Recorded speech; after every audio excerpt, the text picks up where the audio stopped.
안녕하세요. 윤도윤 법무사입니다. 오늘의 주제는 법인등기 실무, 주식회사 사내이사의 중임등기입니다. 여러분이 회사를 설립하시면 당연히 이사를 선임하게 됩니다. 그런데 이 이사의 임기가 만료되면 중임등기를 해야 됩니다. 근데 여러분들께서 이 부분에 대해서 잘 모르시고 간과하셔서 나중에 문제가 생기는 경우가 종종 있습니다. 그래서 오늘 이 부분에 대해서 한번 말씀을 드려보도록 하겠습니다. 오늘 말씀드린 내용은 자본금이 10억 미만이면서 주주 전원의 동의가 있는 경우에 어떠한 절차를 거쳐서 사내이사 중임등기를 할 수 있는지에 대해서 말씀을 드려보도록 하겠습니다. 상법 382조에 보면 이사는 주주총회에서 선임한다고 되어 있습니다. 그리고 383조에서는 이사의 임기는 3년을 초과할 수 없다고 규정되어 있습니다. 따라서 이사의 임기는 3년을 초과할 수 없습니다. 3년이 지난 바로 그 당일에 여러분은 중임 등기를 해야 되는 것입니다. 그리고 만약에 이것을 하지 아니하였을 경우 상법 635조에서는 이 등기를 게을리한 경우에는 500만 원 이하의 과태료를 부과할 수 있다고 규정되어 있습니다. 따라서 여러분들은 이 부분을 확실히 좀 주지하시고 회사를 운영해야 될 필요가 있습니다. 그러면 절차에 대해서 한번 말씀을 드려보도록 하겠습니다.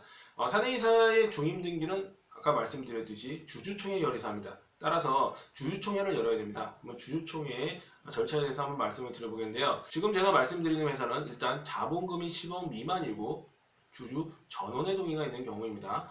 일단 주주총회 소집을 해야 됩니다. 주주총회 소집을 해야 되는데 대표이사가 주주총회일이 약 2주간 전에 주주 전원에게 주주총회 소집 통지를 해야 됩니다. 그러나 자본금이 10억 미만인 회사 같은 경우에는 10일 이전에 해도 된다는 특례가 있습니다. 그리고 이제 주주들이 주주총회 소집 통지를 받았습니다. 그러면 주주총회에 출석을 하겠죠. 그런데 이사의 선임은 주주총회 보통결의사항으로 규정되어 있습니다. 주주총회 보통결의가 어떻게 이루어지냐면 출석한 주주의 의결권의 과반수와 발행주식 총수의 4분의 1로서 한다고 규정이 되어 있습니다. 이 얘기가 좀 어려울 수 있는데 예를 들어 회사의 주주가 3명이라고 생각을 해보면 이제 주주총회 소집 통지를 3명의 주주가 받았어요. 그래서 주주총회에서 이제 출석을 하겠죠. 그럼 3명이 모두 출석을 했습니다. 그렇기 때문에 이랬을 경우에는 3명 중에 2명이 찬성을 하면 출석한 주주 의결권의 과반수가 되는 것입니다. 그리고 발행 주식 총수의 4분의 1, 이 2명의 주주의 주식수를 모두 더했을 경우에 발행 주식 총수의 4분의 1이 넘으면 되는 것입니다. 그래서 이렇게 주주총회를 열어서 이제 이사의 중임을 결의를 하게 되는데요. 그런데 10억 미만의 회사에서 주주 전원의 결의가 있는 경우에는 이런 주주총회의 절차를 거치지 아니하고 서면 결의로서 대체를 할 수 있습니다. 따라서 여러분이 주주총회 결의에 가름한 주주전원의 서면 결의를 한다면 복잡한 주주총회 절차를 거치지 않아도 됩니다.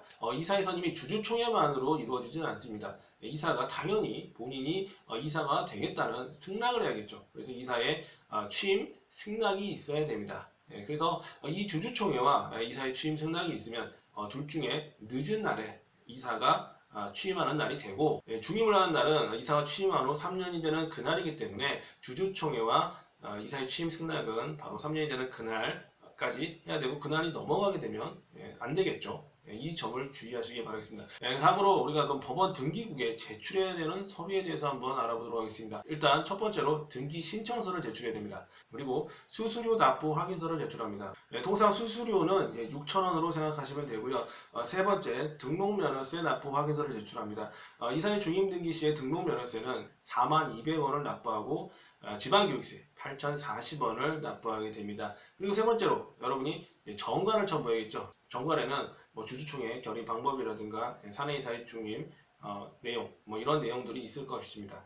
그리고 이제 우리가 서면 결의에 얘기했기 때문에 주주총회 결의에 가름한 주주 전원의 서면 결의서를 첨부해야 됩니다. 그리고 이제 취임 승낙을 했음을 증명하는 서류로 취임 승낙서를 제출해야 되고 주주 전원의 동의가 있다는 것을 증명해야 되기 때문에 주주 명부도 첨부를 합니다. 그리고 마지막으로 만약에 법무사에게 위임을 했다면 위임장을 첨부하면 됩니다. 그래서 이러한 서류들을 첨부해서 관할 등기국에 제출을 하게 되면 며칠 정도 지난 이후에 등기가 되는 것입니다.